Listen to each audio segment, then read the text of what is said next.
cars were made to be driven, so it's important that they still are used. They don't want them just sitting in museums.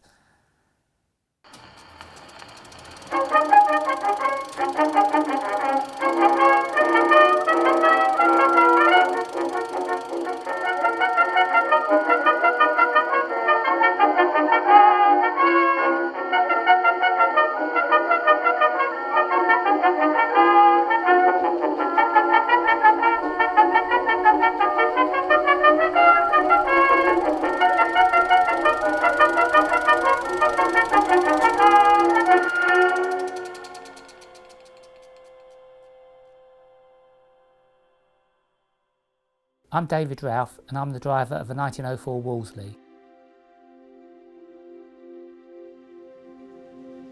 Well, I've watched the veteran car London to Brighton run since I was born. It came right past the family house in Crawley.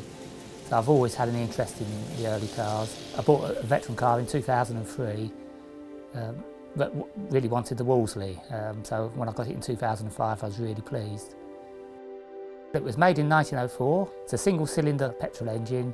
It's 1.3 litres on one cylinder, so it's a big piston in there. It's a 3-speed gearbox, it does about 25 miles per hour. I've been tracing the history of it right back to 1904. I went down to Devon. It was first registered in Devon, and the Devon Records Office in Exeter have got all the original registration books, beautiful leather-bound volumes, all handwritten. And so I had to go through those and discovered several owners I didn't know existed. It was used right through the war. The car body was taken off and it was converted into a van, and then the van body was taken off and it was converted into an open back lorry.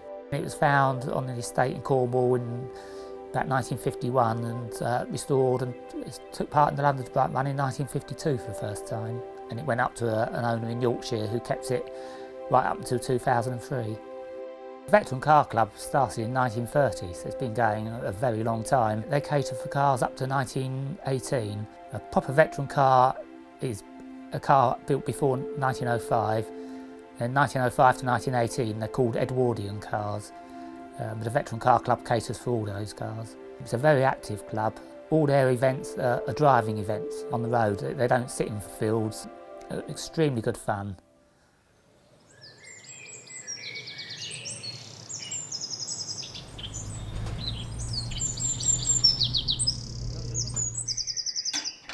The summer's the best time when it's warm and dry.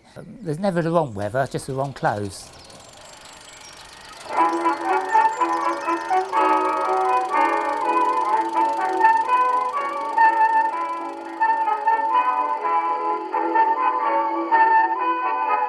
It's enjoyable being amongst friends with the cars, and because the cars are completely open, you can chat to people and see them as you're driving along. It's always nice when you're driving with other cars of the same sort of age.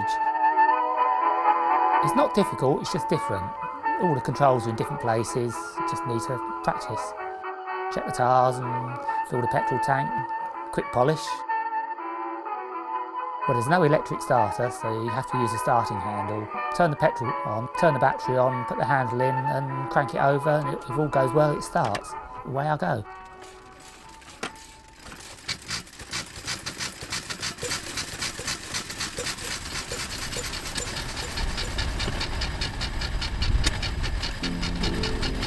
You're only doing maximum 25 miles an hour, often less than 20, so you're involved within the sort of countryside.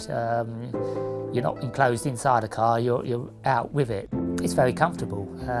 It's quite soft springs, it's a very comfortable seat on the Wolseley, so yeah, it's a comfortable ride. You're quite high, you're very exposed, there's no roof, no windscreen, no doors, so you sit on the car rather than in a car.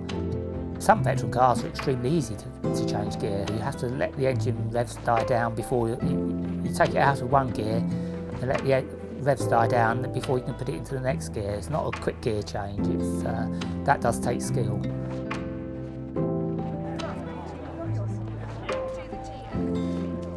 Well, I always like to give all my cars a name, and I was trying to think what name do I call her. It's actually a friend's suggestion, Rosie, and I've named it Rosie after a girl mechanic in the programme Heartbeat, that was based in the 1960s in Yorkshire.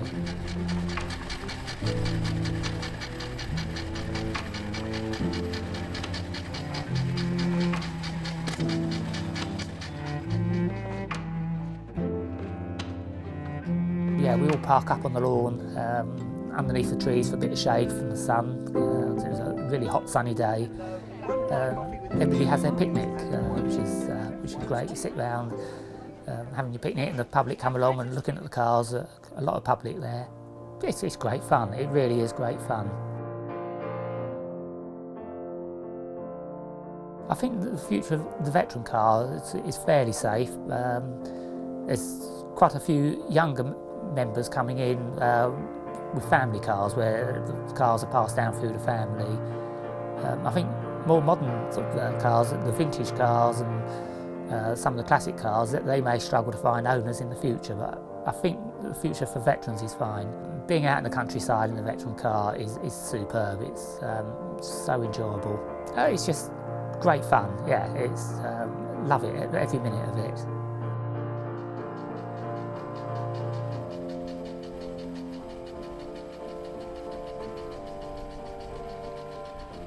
They always say you don't own a veteran car, you're just a custodian, you pass it on to the next generation. So yeah, we have to look after it for the next generation.